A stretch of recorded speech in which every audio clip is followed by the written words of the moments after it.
नाज़रीन अस्सलाम वालेकुम। सियासत टीवी के खुसूसी प्रोग्राम खबर ख्याल में आपका खैर मकदम है। मैं मोहम्मद रियाज अहमद और मेरे साथी जसीम निज़ामी। अस्सलाम वालेकुम। बहरहाल नाज़रीन, जहाँ तक खबरों का सवाल है, आज की जो सबसे बड़ी खबर है सुप्रीम कोर्ट का वो फैसला है, सुप्रीम कोर्ट की वो हिदायत है जिसने इलेक्शन कमीशन को परेशान कर दिया है, पशेमान कर दिया है। और ऐसा लगता है कि अब सारे हिंदुस्तान में राहुल गांधी का जादू चल रहा है और सर चढ़कर बोल रहा है, क्योंकि राहुल गांधी ने जिस तरह कहा कि इलेक्शन कमीशन और हुकूमत की साजबाज के नतीजे में वोट चोरी किए गए और कई उन्होंने मिसालें भी पेश की है। कर्नाटक की मिसाल उन्होंने पेश की है और आपने देखा कि किस तरह 6 वोट एक एक आदमी के नाम पर हैं, वो भी उन्होंने बता कर रख दिया। इसी तरह उन्होंने ये भी कहा कि इलेक्शन कमीशन ने जिन लोगों को मुर्दा करार दिया था उनके साथ उन्होंने चाय नोशी की है, यानी बिहार से इन वोटरों का ताल्लुक है। और इलेक्शन कमीशन ने अपनी जब voter list, draft voter list तैयार की तो उसमें उनके नाम महलूकीन के तौर पर या मुतवफ़ी वोटर्स के तौर पर या ऐसे वोटर्स के तौर पर की गई है जो अब इस दुनिया में नहीं रहे।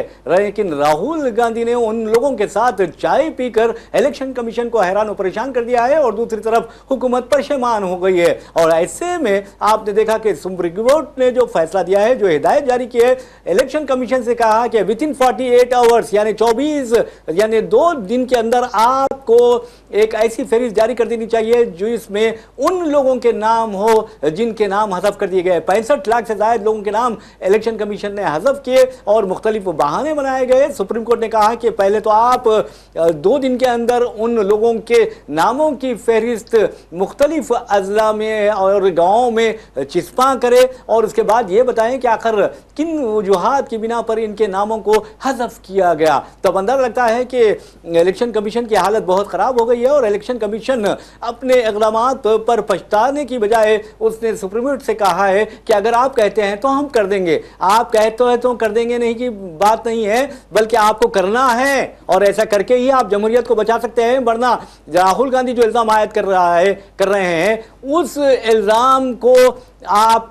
यानी आप पर पूरी तरह साबित होता है अगर आप इस तरह नहीं करते। तो बहरहाल सुप्रीम कोर्ट ने आज जो कुछ भी किया है, मैं समझता हूं कि हिंदुस्तान की तारीख में एक अहम फैसला है। और अदलिया के बारे में जिस तरह के शुकूक व शुबात जाहिर किए जा रहे थे, उन शुकूक व शुबात को सुप्रीम कोर्ट ने आज दूर कर दिया है। और हम चलते हैं कैसे दूर किया है मुमताज सहाफ़ी जसीम निज़ामी की तरफ और पूछते हैं कि हालात क्या हैं।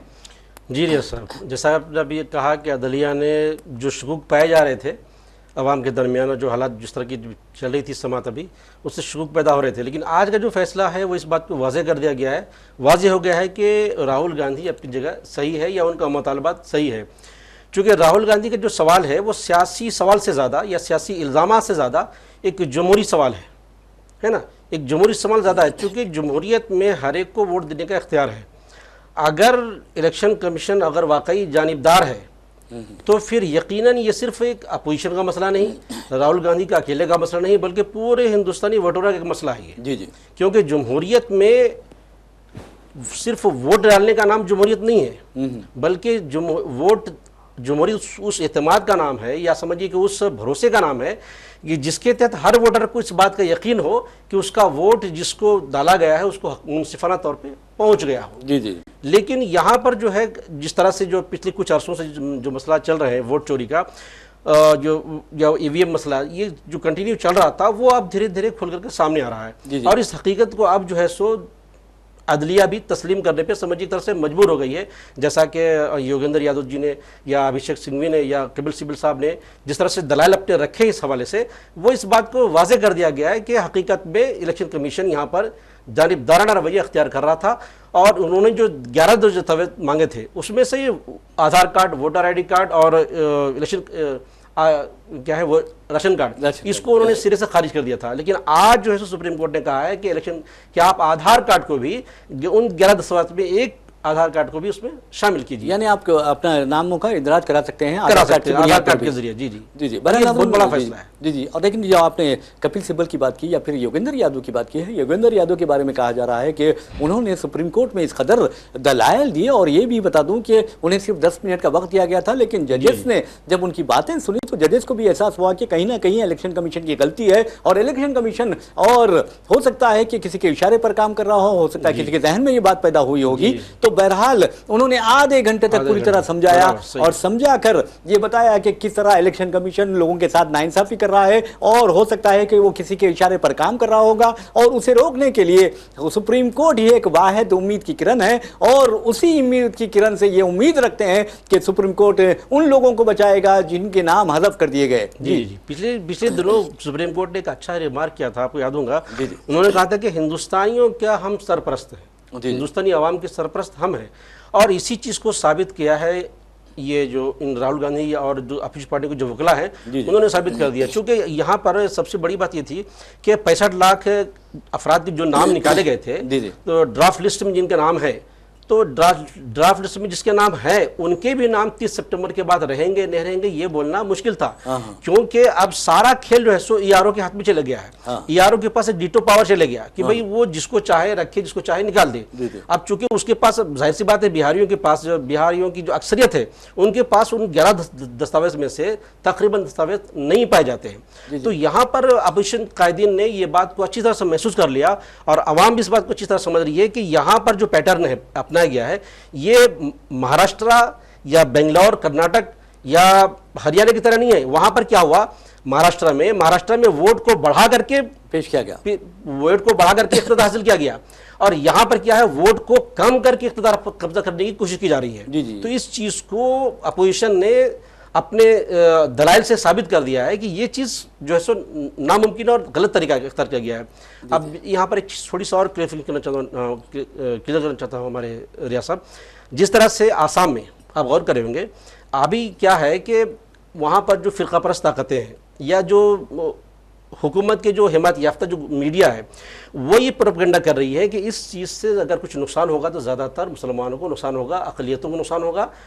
आम हिंदू को नुकसान नहीं होने वाला है। लेकिन ये असल में अब लोग महसूस कर रहे हैं, क्योंकि सिर्फ ये सीमांचल में नहीं हो रहा है। अब जब लोग चेक कर रहे हैं उस चीज़ को, देख रहे हैं कि भागलपुर में भी नाम चला रहा है, सासाराम में भी नाम निकाला जा रहा है, यानी कि बिहार के हर अजला से नाम कहीं ना कहीं हज़ारों की तादाद में नाम लोगों के काटे जा रहे हैं। तो अब इसके लिए होशियारी ये की गई थी कि जिस तरह आसाम में क्या गया था कि भाई एनआरसी के तहत जिन लोगों के नाम निकाले जाएंगे, अगर उसमें हिंदू भी नाम निकल गए तो उनको सीए के तहत उनको फिर वापस ले लिया जाएगा। यहाँ पर क्या होशियारी की गई थी और की जा रही है कि इसको फार्म से अगर किसी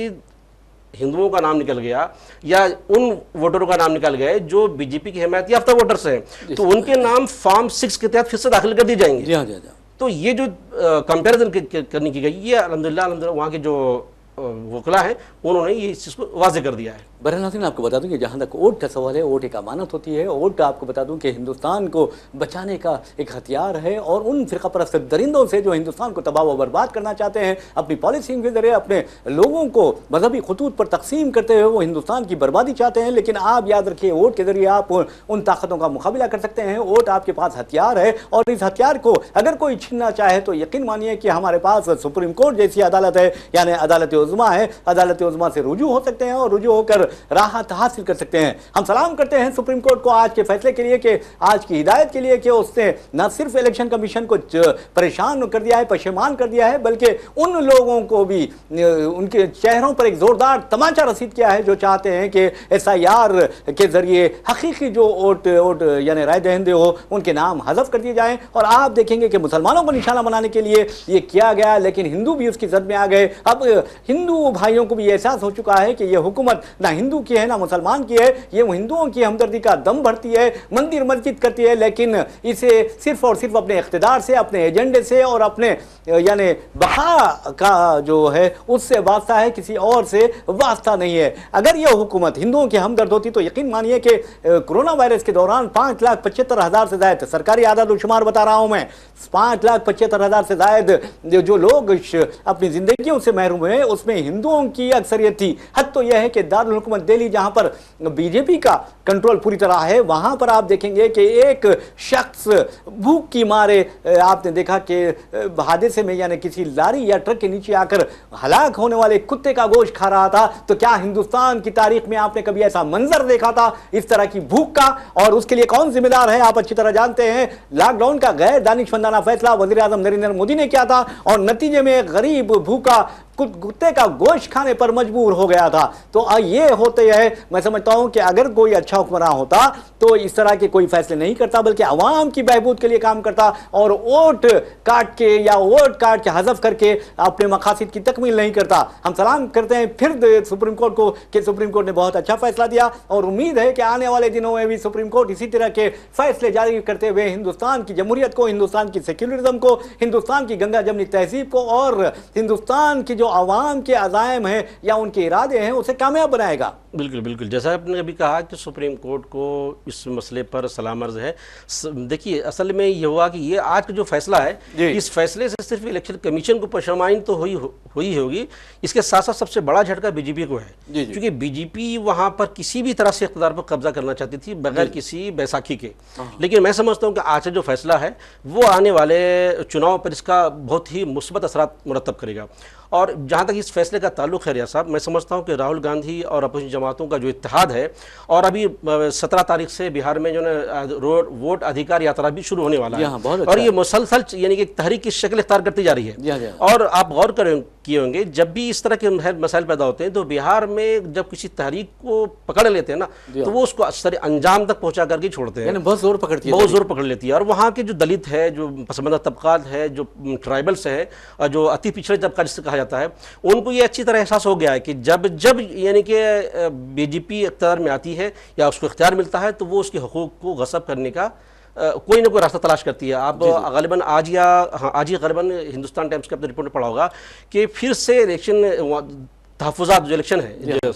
जो उनको जो तहफ़्फ़ुज़ात दिए जाते हैं उसमें जो है सो 2 हिस्से में डिवाइड करने की खबर शायद हुई है कि भाई क्रीमी लेयर को अलग कर दिया जाए और जो उसका हकदार है उसको अलग कर दिया जाए दलितों में से, और दलित ये कभी भी नहीं चाहते। बिल्कुल आपने सही कहा। वैसे भी आरएसएस पर ये इल्ज़ाम आयद किया जाता रहा है, बीजेपी पर ये इल्ज़ाम आयद किया जाता रहा है कि वो दलितों को बर्दाश्त नहीं करती और दलितों को मजबूरन वो बर्दाश्त कर रही है और वो नहीं चाहती कि दलितों को जो तहफ़्फ़ुज़ात फराहम किए जा रहे हैं मुलाजिमतों में और तालीमी शोबों में वो ख़त्म किए जाएँ, लेकिन डर के मारे कि कहीं दलित यानी नाराज़ ना हो जाए, बरहम ना हो जाए और बीजेपी से मुंह ना मोड़ ले, इसीलिए ये लोग इख्तियार को बरकरार रखने के लिए उस पर अब खामोशी इख्तियार रखे हुए हैं। लेकिन चीफ मिनिस्टर तेलंगाना रेवंत रेड्डी का ये कहना है कि बीजेपी और आरएसएस तमाम के तमाम हिंदुस्तान के दस्तूर में तब्दीली चाहते हैं, हिंदुस्तान के जो में दलितों को जो तहफ़्फ़ुज़ात दिए जा रहे हैं वो छीनना चाहते हैं। इस तरह के इल्ज़ाम उन्होंने आयद किया और उसका अच्छा असर भी हुआ है। तो बहरहाल नाज़रीन, जिस तरह बिहार में खेल खेला जा रहा था उसी तरह इलेक्शन कमीशन ने मगरबी बंगाल के बारे में भी कहा है कि वो वहां पर भी एसआईआर नाफिज करेगी और तरीका अपनाएगी। लेकिन सुप्रीम कोर्ट ने जिस तरह के आज अहकाम दिए हैं उसके बाद इलेक्शन कमीशन को भी ये सोचना चाहिए, अपने सीने पर हाथ रखे, अपने दिल पर हाथ रखे, खासतौर पर इलेक्शन कमिश्नरान को, कि वो क्या हकीकत में अपना फर्ज अदा कर रहे हैं, क्या उन्हें जिस अंदाज में नौकरी अता की गई, मुलाजिमत अता की गई, उस ओहदे पर फायज किया गया, वो उसको पूरा कर रहे हैं, अपने फ़राइज़ के अंजाम देने में कोई मुजरिमाना गफलत तो नहीं बरत रहे हैं या कोई उन्हें डिक्टेट तो नहीं कर रहा है, और अगर वो कोई डिक्टेट कर रहा है तो उसका जवाब देने के बजाय क्या उसको का हुक्म मान रहे हैं, ये अच्छी तरह सोच कर फैसला करना चाहिए, क्योंकि ये जमहूरियत है और जमहूरियत में अवाम सबसे बड़ा फैसला करने वाले होते हैं। तो बहरहाल नाज़रीन, एक और खबर की जानिब हम चलते हैं और इस खबर का ताल्लुक आपको बता दूं कि इंटरनेशनल लेवल से आज सारी दुनिया को अमेरिकी सदर डोनाल्ड ट्रंप और इसराइली वज़ीर-ए-आज़म नेतन्याहू ने परेशान कर रखा है। नेतन्याहू ने अपनी दहशतगर्दी से और फ़लस्तीनियों की नस्लकुशी से, उनके कत्लेआम से, उनकी नस्ली तथहीर से, और ट्रंप ने अपनी टैरिफ्स के जरिए इसको यानी दुनिया में एक बेचैनी का माहौल पैदा कर दिया है। ट्रंप ने धमकी दी है कि अगर रूस अलास्का में बातचीत यानी सदर रूस व्लादिमीर पुतिन और ट्रंप की बात होने वाली है, उस बातचीत की नाकामी होती है तो फिर वो रूस के खिलाफ सख्त कार्रवाई करेंगे और उसके साथ ही रूस के जो हामी ममालिक है या रूस से जो तेल खरीदते हैं उनके खिलाफ भी मजीद टैरिफ्स आयद कर दिए जाएंगे। तो सवाल यह पैदा होता है, क्या हमारा मुल्क हिंदुस्तान, जिस पर ट्रंप ने पहले ही 50% टैरिफ आयद करके उस पर तनकीद का सिलसिला शुरू किया है, क्या वो भी इसकी जद में आएगा? ये सवाल करते हैं मुमताज सहाफ़ी जसीम निज़ामी से। जी रियाज साहब, ट्रंप के ने आज का जो बयान है कि अलास्का में कल बात होने वाली है पुतिन साहब के साथ,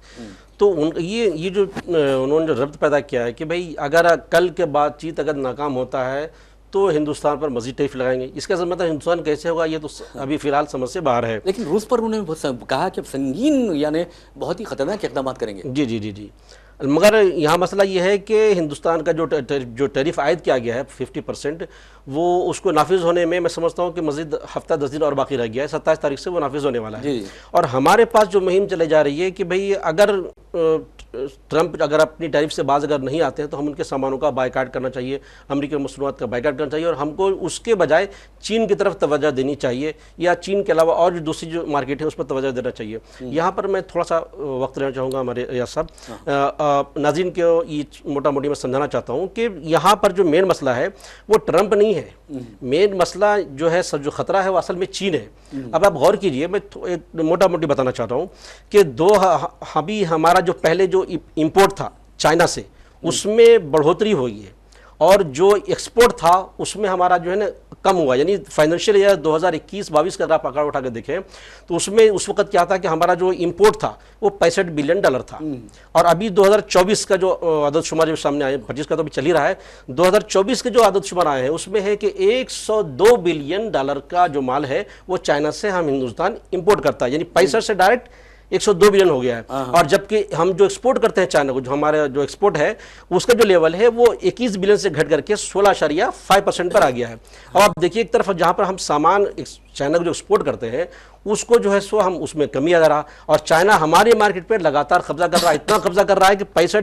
3 साल में 65 बिलियन से 102 बिलियन तक आ गया है। सवाल ये है कि अभी जो हुकूमत के जो हिमायत याफ्ता जो मीडिया है या हुकूमत के हिमायत याफ्ता जो माहिर इक़्तिसादियात है, वो ये कह रहे हैं कि पूरी दुनिया में जितना जो ट्रेड होता है, मिसाल के तौर पर पूरी दुनिया का जो ट्रेड है उसका जो आदत शुमार है वो ये है कि पूरी दुनिया का जो ट्रेड है वो 33 ट्रिलियन है, 33 खरब डॉलर है। 33 खरब डॉलर में जो अमेरिका का जो कंट्रीब्यूशन है वो $7 अरब है। तो बचे कितने? 26,000 डॉलर बच गए, 26 बिलियन ट्रिलियन, सॉरी 26 ट्रिलियन। तो हाँ, तो इनका ये कहना है कि अगर हम अमेरिका को कारोबार हम बंद भी कर दें तो भी ये बहुत बड़ा मार्केट है, हम वहां पर कारोबार करेंगे। सवाल ये है रियाज साहब कि जब हम चाइना जो मेन है, चाइना पूरी दुनिया का जो इंडस्ट्री है, पूरी दुनिया का जो ममालिक है उसमें वो 130 ममालिक में प्राइमरी ट्रेड पार्टनर है, वो प्राइमरी ट्रेड पार्टनर है। सवाल ये है कि वो चाइना जो हमारे घर में घुस करके हमको पटक के मार रहा है, हमारे इक़्तिसाद मार्केट में घुस चुका है, वो हम उसको अपने यहाँ अपने घर में उसको मुकाबला नहीं दे पा रहे हैं, तो हम उसको दूसरे मार्केट में दूसरे ममालिक में कैसे उसका मुकाबला करेंगे? तो यहाँ पर हिंदुस्तानियों को और हिंदुस्तानी वज़ीर-ए-आज़म को सोचने की ज़रूरत है कि ट्रंप के साथ कैसे डील किया जाए, ये बहुत ज़रूरी है। बहरहाल आपको बता दूं कि जहाँ तक ट्रंप के साथ डील करने का सवाल है, नेतन्याहू का भी एक बयान 3 दिन पहले आया और जिसमें उन्होंने कहा है कि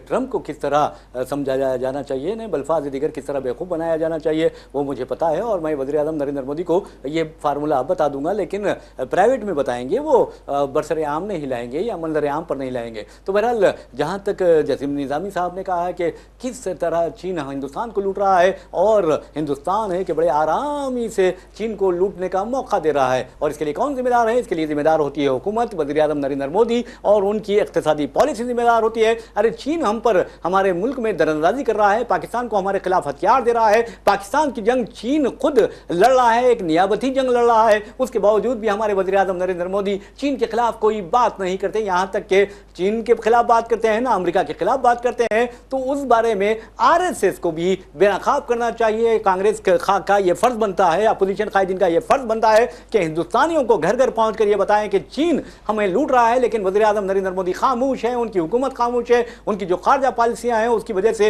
हिंदुस्तान को नुकसान हो रहा है। ये तो चीन की बात रही, लेकिन अमेरिका से अगर बात करते हैं तो जो बाहिमी तिजारत है उसमें $212 बिलियन यानी अरब डॉलर की बाहिमी तिजारत है, और अमेरिका हिंदुस्तान का सबसे बड़ा तिजारती पार्टनर है या शिराकतदार है, और इसमें आपको बता दूं कि हिंदुस्तान का फायदा है, और जो ट्रेड गैप है वो तकरीबन $46 बिलियन का है, वो भी हिंदुस्तान के फेवर में है। ऐसे में वज़ीर आज़म नरेंद्र मोदी को चाहिए कि रूस के तेल के बारे में जिस तरह अमेरिका ने हिंदुस्तान को ब्लैकमेल किया है उसे बेनकाब करते और कहते कि हम देख लेंगे, लेकिन अब आप अंदाजा कीजिए कि 50% टैरिफ आयद कर रहा है अमेरिका, उसके बावजूद भी हमारे वज़ीर आज़म खामोश हैं, और अब कहते हैं कि सितंबर में वो अमेरिका जाएंगे। लेकिन क्या अमेरिका अगर वो जाते हैं और ट्रंप ने मुलाकात से इनकार कर दिया तो फिर क्या होगा? जी,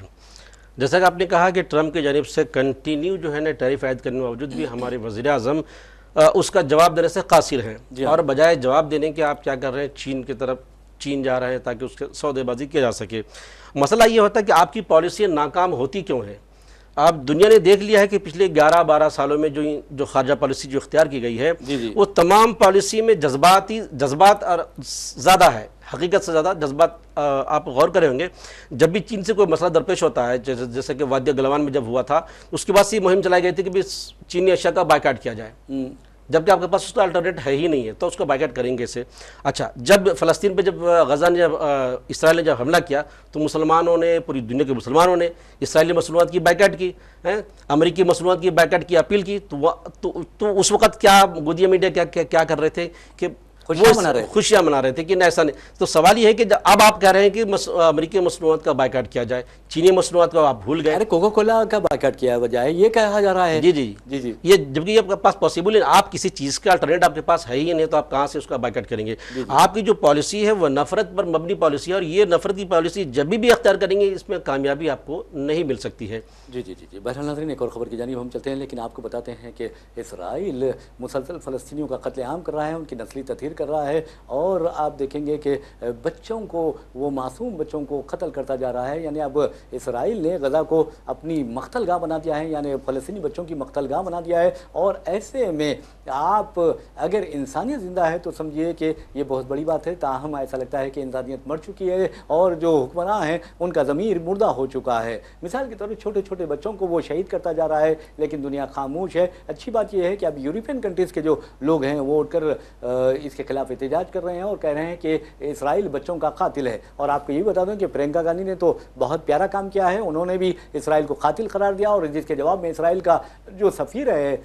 आज़र जिसका नाम है वो कहता है कि आप धोखेबाज हैं। तो इसका मतलब ये है कि एक खातून के बारे में इस तरह कह रहा है, तो मैं समझता हूँ कि उसे मुल्क बदर कर देना चाहिए, उसे वापस इसराइल भेज देना चाहिए। लेकिन ये कहना ज़रूरी है कि अमरीकी सदर डोनाल्ड ट्रंप यूक्रेन के मसले पर तो बहुत संजीदा हैं, लेकिन इसराइल के मामले में तो वो मुजरिमाना गफलत इख्तियार किए हुए हैं। और अगर नेतन्याहू कातिल है तो समझिए उनके मददगार के तौर पर ट्रंप का नाम बिना किसी यानी हिचकिचाहट के लिए आ जा सकता है। बहरहाल नाज़रीन, एक और खबर की जानिब चलते हैं। उस खबर का ताल्लुक तेलंगाना से है, और तेलंगाना में आपको बता दूं कि बारिश का सिलसिला जारी है। खास तौर पर हैदराबाद में जो महकमे मौसमियात है उसने हाई अलर्ट भी जारी कर दिया है। तमाम ओहदेदार चौकस हैं, और जो अहम महकमे जाते हैं, खासतौर पर अगर आप महकमे आपाशी की बात करते हैं या दूसरे या इलेक्ट्रिसिटी या फिर उसके बाद सीवरेज बोर्ड की बात करते हैं, तो उन ओहदेदारों की रुख्सतें या छुट्टियां जो हैं वो मनसूख कर दी गई हैं। और आपको ये भी बताना है कि हिमायत सागर जो आबी ज़ख़ीरा है उसके 9 दरवाजे भी खोल दिए गए हैं और मूसा नदी में उसका पानी बहाया जा रहा है। जी जी जी जहाँ भी देखिए, इस बार का जो मौसम है मैं समझता हूँ कि पिछले मौसम के अतबार से थोड़ा सा ज़्यादा शिद्दत कर गया है। और अभी जो दूसरे, अब खासकर कर अल्हम्दुलिल्लाह फिर भी यहाँ पर हैदराबाद में या फिर समझिए कि जुनूबी हिंदुस्तान में अभी सूरत हाल बहुत हद तक काबू में है। लेकिन आप इसी सूरत हाल को अगर आप शुमाली हिंद की तरफ देखें तो बहुत ज़्यादा यानी कि वहाँ की सूरत हाल ख़राब है मौसम के हवाले से। आज की खबर है कश्मीर के किश्तवाड़ में वहाँ भी बादल फट गया और तकरीबन 15 अफराद की हलाकत की इत्तला भी अभी तक मौसूल हुई है, और अभी उसमें बचाव काम भी जारी है, रिस्क ऑपरेशन जारी है। इस तरह से इससे पहले जो है उत्तराखंड के काशी में भी बादल फट गया था और वहाँ पर भी बहुत सारी हलाकतें हुई है। अब यह है कि ये जो सिचुएशन पैदा होता है, जाहिर बात है ये आफात समावी में इसको आप काउंटिंग कर सकते हैं, लेकिन हुकूमत को भी फ़र्ज़ है कि वो आफात समावी से पहले बचाव कैसे किया जाए, उसको कैसे रिस्क किया जाए, उसके लिए पहले से इकदाम किए जाए, जैसा कि हमारी हुकूमत फ़िलहाल कर रही है। जी बिल्कुल, आपने सही कहा, और इसी सही बात के साथ हम अपना प्रोग्राम खबर ख्याल इख्तिताम को पहुँचाते हैं। अपने मेज़बान मोहम्मद रियाज अहमद और मेरे साथी जसीम निज़ामी को इजाज़त दीजिए। इंशाअल्लाह फिर मुलाकात होगी, फिर बात होगी, तब तक के लिए अल्लाह हाफ़िज़।